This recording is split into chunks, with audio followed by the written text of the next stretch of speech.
रिद्धि ने अपनी माँ को फ़ोन करके बताया कि आज भी उसके पति ने उस पर हाथ उठाया। मैं थक गई हूँ ये सब सहते सहते। मेरी हर छोटी बड़ी गलती पर पूरे परिवार के सामने बेइज्जत करने लगते हैं मुझे। आखिर मैं भी एक इंसान हूँ, मेरी कोई हैसियत है कि नहीं? यहाँ पर कोई मुझे कुछ समझता ही नहीं। इतना बोलते बोलते वे रो पड़ी। बेटा, तू रो मत, घर आ जा। तुझे कुछ भी सहने की ज़रूरत नहीं है। तू तो पढ़ी लिखी है, तुझे किसी बात की चिंता करने की ज़रूरत नहीं है। 2 दिन में ही इन लोगों की अकल अपने आप ठिकाने पर आ जाएगी, और अगर ये लोग नहीं सुधरे तो हम तुम्हारा तलाक करवा देंगे। रिद्धि को उसकी माँ ने दिलासा दिलाया। रिद्धि फ़ोन कर रोते रोते अपना सारा सामान समेटने लगी।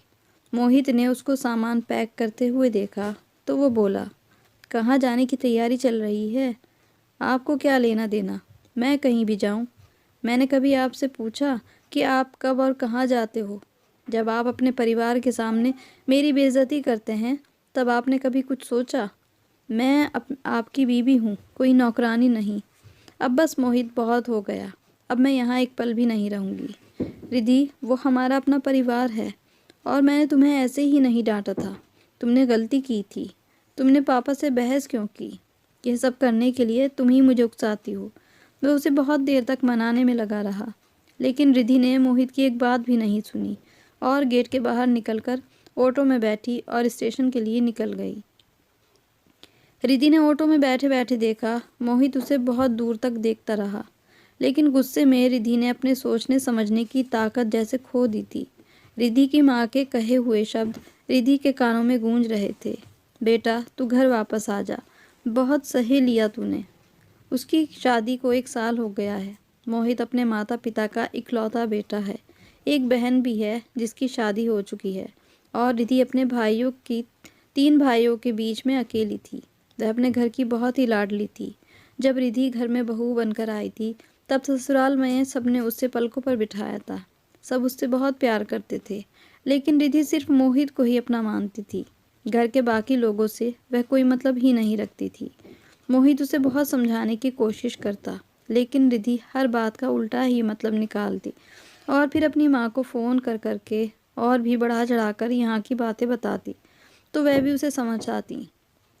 अपनी इन्हीं हरकतों की वजह से रिद्धि अपने आप को कभी इस घर से जोड़ ही नहीं पाई। उसे सब दुश्मन लगते थे। इसी तरह धीरे धीरे रिद्धि के सास ससुर ने चुप रहना ही ठीक समझा और उससे बात करना ही कम कर दिया। आज रिद्धि कहीं बाहर जा रही थी, इसीलिए पापा जी ने टोक दिया। उन्होंने कहा, बहू, तुम वहाँ के लोगों को जानती नहीं हो, इसलिए थोड़ी देर रुक जाओ। मोहित ऑफिस से आ जाए फिर उसी के साथ चली जाना। पापा जी का ये बोलना था रिद्धि को बिल्कुल भी अच्छा नहीं लगा। बस फिर क्या था, रिद्धि का गुस्सा 7वें आसमान पर चढ़ गया और जो उसके मन में आया वह बोलती चली गई। पापा जी, आप मुझे जाने से मना कर रहे हैं। आपको क्या लगता है मैं कोई गलत काम करने जा रही हूँ, या फिर मैं कोई दूध पीती बच्ची हूँ जो हर जगह मोहित के साथ जाऊँ? अब क्या मैं कहीं अकेले जा भी नहीं सकती? पापा जी, आप मेरी ज़िंदगी के तौर तरीक़ों में दखलंदाजी ना करें, यही आपके लिए अच्छा होगा। शाम को जब मोहित ऑफिस से घर आया तो रिद्धि ने उससे 2 की 4 बातें बनाकर कह दी, लेकिन वह रिद्धि की हरकतें बहुत अच्छे से जानता था, इसीलिए उसने रिद्धि को ही डांट दिया। तुम्हें पापा से तमीज़ से बात करनी चाहिए। मोहित की यह बात सुनकर रिद्धि को बिल्कुल अच्छा नहीं लगा और वह भड़क गई। बात इतनी ज़्यादा बढ़ गई कि मोहित ने गुस्से में रिद्धि पर हाथ उठा दिया। मोहित ने बहुत समझाया, लेकिन वो नहीं मानी और उसने घर छोड़कर जाने का फैसला सुना दिया। मम्मी पापा का प्यार और भाइयों के लाड ने रिद्धि को बहुत ही ज़्यादा ज़िद्दी बना दिया था। वह इस बात से बहुत ही ज़्यादा खुश थी कि अब उसकी ससुराल से उसका पीछा छूटा। ट्रेन जितनी तेज़ी से भाग रही थी, उसकी अपने पति से बीच की दूरियां उतनी ही बढ़ती जा रही थी। मोहित ने रिद्धि के पास कई बार फ़ोन किया, लेकिन उसने हर बार कॉल रिजेक्ट कर दिया। वो मन में सोच रही थी कि मम्मी ने अभी तक उसको फ़ोन क्यों नहीं किया। मम्मी को तो पता था कि मैं आ रही हूँ। रिद्धि का गुस्सा शांत हुआ तो अब उसको मोहित की याद आने लगी, पर उसने सोच लिया था वह अब उस घर में वापस नहीं जाएगी। देखते ही देखते रिद्धि अपने मायके के स्टेशन पर पहुंच गई थी, लेकिन ये क्या, उसको कोई स्टेशन लेने ही नहीं आया। रिद्धि ने तो कभी सपने में भी नहीं सोचा था कि ऐसा भी हो सकता है। लेकिन अब रिद्धि क्या कर सकती थी। उसने ऑटो किया और घर की तरफ चल दी। वह रास्ते से गुजर ही रही थी कि तभी उसे दादी का घर दिख गया। दादी के घर में आज बहुत ही ज़्यादा चहल पहल दिख रही थी। रिद्धि ने मन ही मन में सोचा, घर जाकर वह अपनी मम्मी से पूछेगी कि दादी के घर में क्या हो रहा है। रिद्धि अपने घर के दरवाजे पर पहुंची तो उसने देखा दरवाज़ा बंद था। रिद्धि डर गई कि कहीं घर में कुछ हो तो नहीं गया किसी को। वह घर के अंदर घुसती है। आज कोई उसे लेने स्टेशन भी नहीं आया। आज रिद्धि को घर का माहौल बहुत ही अलग लग रहा था। दोनों छोटी भाभियों ने उसे देखकर हल्की सी मुस्कान दिखाई और अपने अपने कमरे की तरफ चली गईं। बड़ी भाभी ने उसके हाथ से बैग लिया और बैठने के लिए बोला। भाभी, क्या बात है? क्या हुआ सबको? पहले तो घर के आंगन में आप तीनों की हंसी की आवाज़ गूंजा करती थी और आज दोनों भाभी मुझे देखकर भी मिलने नहीं आई। क्या मैं आप सबके लिए पराई हो गई हूँ? भाभी, आज तो मुझे लेने कोई स्टेशन भी नहीं आया। अरे रिद्धि, ऐसी कोई बात नहीं है, सब ठीक है। रिद्धि, तू बहुत ज़्यादा थक गई होगी। जा अपने पापा से मिल, वह तेरा इंतज़ार कर रहे हैं। फिर बाद में तो बातें होती ही रहेंगी। बड़ी भाभी रिद्धि से उम्र में बहुत बड़ी थी। वह रिद्धि को माँ की तरह ही प्यार करती थी और वह भी उनके आदत से वाकिफ़ थी। कोई भी ऐसी बात जो कड़वी हो, भाभी उसे कभी नहीं बताएंगी। थोड़ी देर में ही रिद्धि समझ गई कि रिश्तों में दरार आ चुकी है। इस बात का सबूत आंगन में मिल गया। वहाँ पर रिद्धि ने 2 किचन देखे। यही वो बात थी जो शायद बड़ी भाभी उसे अपने मुंह से बताना ही नहीं चाह रही थी। रिद्धि अपना बैग लेकर माँ के कमरे की तरफ चल दी, पर जैसे ही वो थोड़ा आगे बढ़ी तभी उसे एक और झटका लगा। भाभी ने उसे छत पर बने कमरे की ओर इशारा करके वहाँ जाने को बोला। पर भाभी, माँ का कमरा तो यहीं पर था। नहीं रिद्धि, मम्मी पापा अब मेरे साथ ऊपर रहते हैं। तू ऊपर चल, मैं तेरे लिए कुछ खाने को लेकर आती हूँ।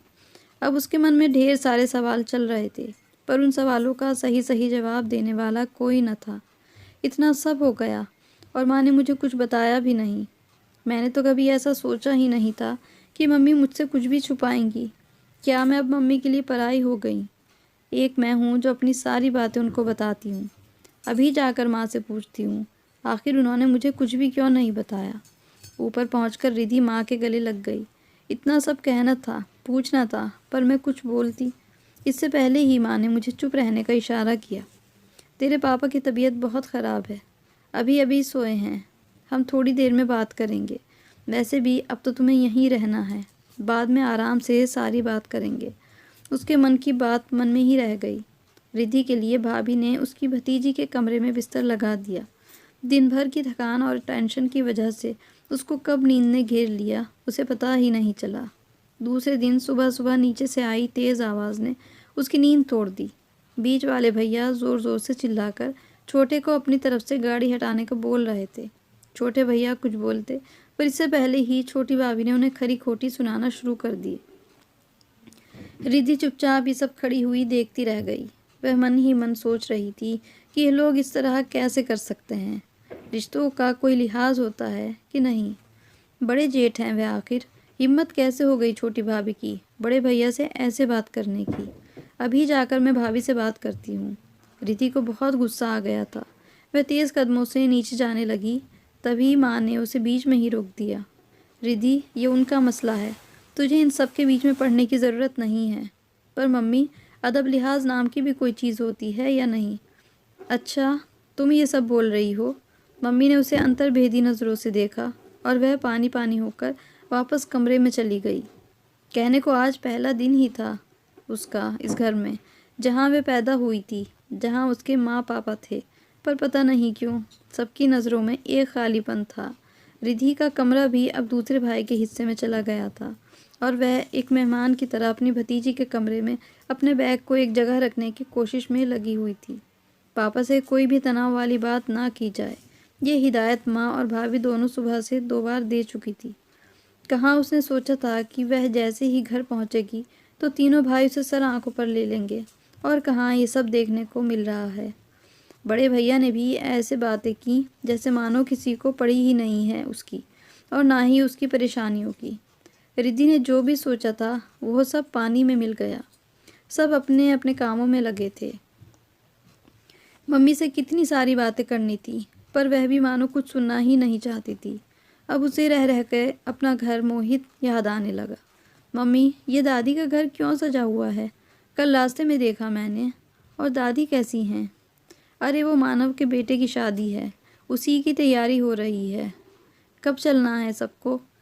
मैं तो शायद नहीं जा पाऊँगी, तेरे पापा की हालत ठीक नहीं है। पर तुम और बहू चले जाना, दादी भी अपने दिन गिन रही हैं। कल जाओगी तो मिल लेना उनसे, पता नहीं कितने दिन की मेहमान है। मम्मी ने लंबी सांस लेकर कहा। चाचा और उसके पिता बचपन के दोस्त थे। दादी वह थी तो चाचा की बहन, पर जो अपने पति से अलग होकर यहाँ रहती थी। उनकी कोई संतान नहीं थी। दादी की पूरी दुनिया उनके भाई भतीजे ही थे। इसीलिए उन्होंने माँ की तरह घर संभाला था। तो शुरू से ही चाचा के बच्चे उन्हें दादी कहते थे और फिर सभी उनको दादी कहकर पुकारने लगे। दादी से रिद्धि को भी बहुत लगाव था। उनसे मिलने के लिए वह उनके घर जाने की सोचने लगती है। दूसरे दिन सभी अपने काम में बिजी थे। तभी रिद्धि माँ के पास गई। माँ, आप सभी बिजी हो और शादी तो शाम को है ना, इसीलिए मैं सोच रही हूँ कि थोड़ी देर के लिए मैं दादी से मिलाती हूँ। शाम को फिर दादी के पास बैठने का टाइम नहीं मिलेगा। ठीक है बेटा, जाओ दादी से मिलाओ, उन्हें भी अच्छा लगेगा और तुम्हारा भी मन बहल जाएगा। मम्मी से इजाज़त लेकर वह दादी के घर पहुंच जाती है, जहां शाम की तैयारी में सभी लोग लगे हुए थे। चाचा और बाकी लोगों से मिलकर वह दादी का हाल पूछने उनके कमरे की तरफ चल देती है। रिद्धि बचपन से इस घर में आती है, इसीलिए वो इस घर के चप्पे चप्पे को जानती है। दादी के कमरे में बड़ा सा ताला देखकर वह चौंक जाती है। दादी कहाँ चली गईं? तभी एक नौकर उसे आता हुआ दिखा। रिद्धि ने उससे दादी के बारे में पूछा तो वह सकपकाया।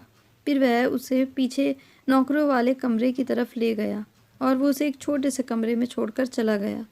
दादी कई साल में देखकर रिद्धि की आंखों में आंसू आ गए। टूटी हुई चारपाई पर एक बेहद कमज़ोर काया पड़ी हुई थी। क्या हालत हो गई दादी की। रिद्धि ने अपने बचपन में इस घर में दादी का रुतबा देखा था और आज दादी नौकरों के कमरे में। तभी उनकी खांसी से वह जैसे वर्तमान में वापस आई। दादी, मैं पानी देती हूँ, कहकर वह कमरे में पानी ढूंढने लगी। चारपाई के पास ही एक पुरानी सी सुराही के ऊपर गिलास रखा हुआ था, उसी में पानी था। रिद्धि ने जल्दी से पानी दिया। वह थोड़े से सहारे से उठी और पानी पीकर फिर से लेट गई। दादी ने अपनी बूढ़ी आंखों से देखते हुए पूछा, कौन है? दादी, मैं रिद्धि। रिद्धि बिटिया तू? हाँ दादी, पर आपकी यह हालत और आप यहाँ कैसे? मैं अभी चाचा से बात करती हूँ। रुक जा बिटिया, किसी से कुछ मत बोलना, मुझे मेरे कर्मों का फल भुगतना है। अच्छा ही है यहीं भुगत के जाऊं। ऐसा क्या किया है आपने दादी? किया है बेटा, अपने जीते जी अपने पति का घर छोड़कर पाप किया है, वह भी केवल अभिमान के कारण। रिद्धि की समझ में कुछ नहीं आ रहा था। दादी ने फिर से बोलना शुरू किया। मैं अपने पिता की बेहद लाडली थी। जिस समय लोग अपनी बेटियों को स्कूल भी नहीं भेजते थे, उस समय मेरे पिता ने मुझे हॉस्टल में रखकर पढ़ाया था। मैं फर्राटेदार अंग्रेज़ी बोलती थी, मुझे सब सिखाया गया था। बस शादी के बाद पति के घर में कैसे रहना है, ये नहीं सिखाया गया था। अगर ये भी सिखा दिया होता तो आज मेरी ये हालत ना होती।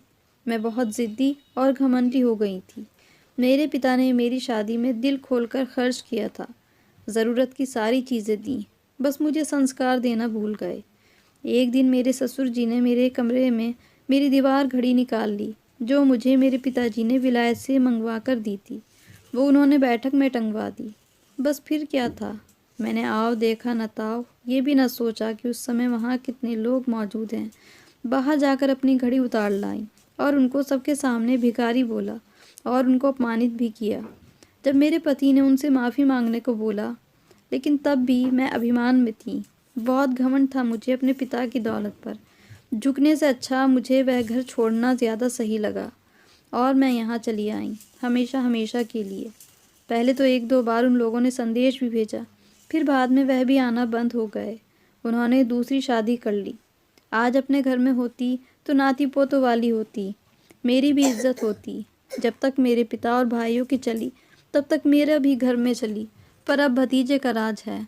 आजकल कोई अपने माँ बाप को ना पूछे, तो फिर मैं क्या चीज़ हूँ। जब से बीमार हुई हूँ, इन लोगों ने मुझे यहाँ डाल दिया है। कहते हैं बीमारी फैल जाएगी मुझसे। इतना कहकर दादी फिर से खांसने लगी थी। निधि दादी की बातें सुनकर सुन्न सी रह गई थी। उसे समझ नहीं आ रहा था कि वह दादी से क्या बोले, क्योंकि वह खुद भी तो यही करके आई है अपनी ससुराल में। वह शाम को बेमन से शादी में शामिल हुई, पर अब उसका मन कहीं और ही था। रात में वह कब सोई उसे कुछ पता ही नहीं चला। वह शीशे के सामने खड़ी है, एकदम से बूढ़ी हो गई, सफ़ेद बाल, झुकी हुई कमर। और ये जगह कौन सी है? Store room. यहाँ तो कबाड़ रखते हैं ना, लेकिन वह यहाँ क्यों है? उसको तेज़ खांसी आ रही है। पानी पानी पसीने से लथपथ उसकी नींद खुल जाती है।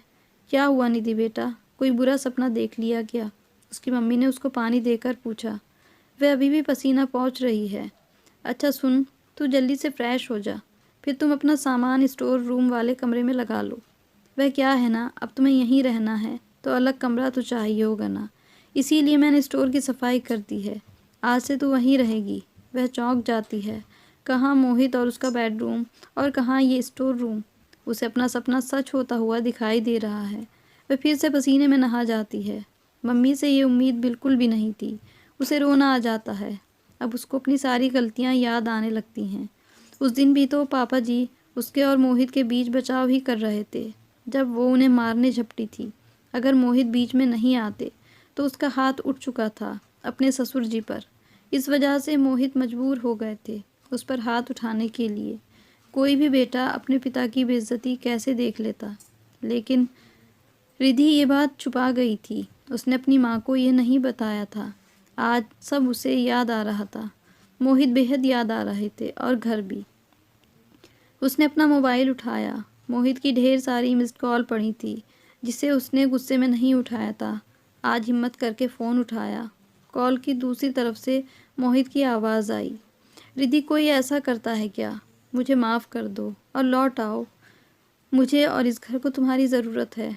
उसकी आवाज़ सुनकर रिधि की हिचकियाँ बन गईं। बहुत देर तक वो रोती रही, फिर आने का वादा करके फ़ोन रख दिया। रिधि मन में सोच रही थी कि मोहित, उसके पति, उसे कितना प्यार करते हैं। उनकी कोई गलती भी नहीं थी, फिर भी उन्होंने माफ़ी मांगी। मैंने तो इतनी बड़ी गलती की थी। रिधि ने फैसला ले लिया था और मन में कहा, माँ, मैं अपने घर वापस जा रही हूँ। आप स्टोर रूम में वापस अपना सामान रखवा दीजिए। रिधि की बात सुनकर उसकी माँ एकदम से बोली, अरे तू वापस नहीं जाएगी, सोच ले, फिर बाद में मत कहना कुछ भी। उनके चेहरे पर हल्की सी मुस्कान थी जिसे रिधि देख नहीं पाई। नहीं माँ, मैं जा रही हूँ अपने घर।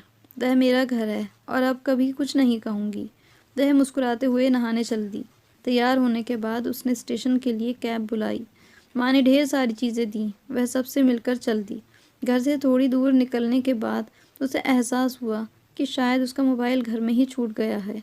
वह वापस घर की तरफ बढ़ी। तभी अंदर से आई आवाज़ों ने रिधि के कदम रोक दिए।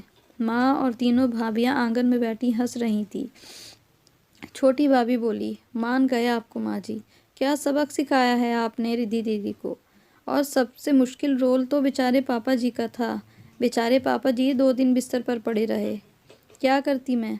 अगर उनका बस चलता तो अपनी लाडली को पहले ही दिन सब सच बता देते और वह कभी वापस नहीं जाती।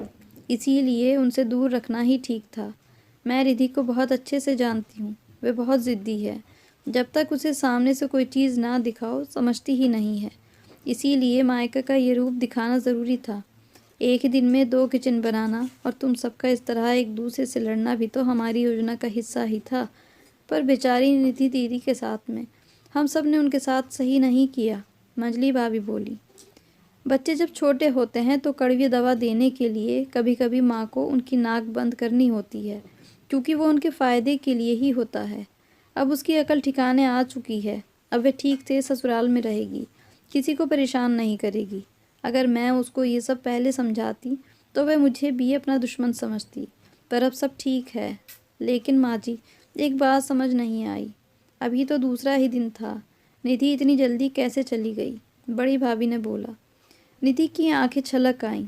उसे अपनी गलती का एहसास तो पहले ही हो चुका था, पर उसके मायके में सब ठीक है, इस बात से उसे बहुत राहत मिली। तभी उसका मोबाइल बज उठा। मोबाइल उसके पर्स में ही था। फ़ोन मोहित का था। फिर निधि, कितने बजे की ट्रेन है बता देना, मैं लेने पहुंच जाऊंगा।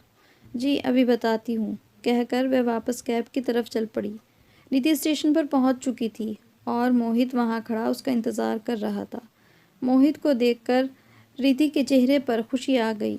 मोहित निधि को देखकर उसको गले से लगा लेता है और दोनों अपने घर पहुंचते हैं।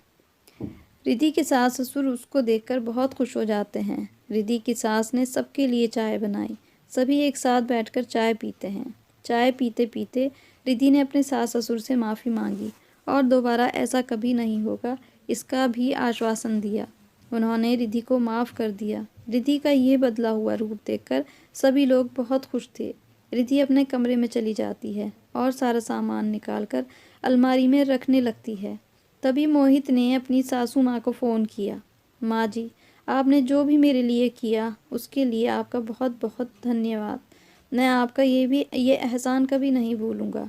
दरअसल मोहित ने अपनी सासू माँ को पहले ही सब कुछ बता दिया था, रिधि के बारे में उसने क्या क्या किया है। तभी रिधि की मम्मी ने उसको इस तरह से समझाने के लिए ये सारी योजना बनाई थी और उनकी योजना कामयाब भी हुई। उनकी बेटी का घर उजड़ने से बच गया। तो ये थी हमारी आज की कहानी। कहानी अच्छी लगी हो तो इसे लाइक करें और शेयर ज़रूर करें, और अगर मेरे चैनल पर सब्सक्राइब नहीं किया है तो इसको सब्सक्राइब भी ज़रूर कर दें। Thanks for watching.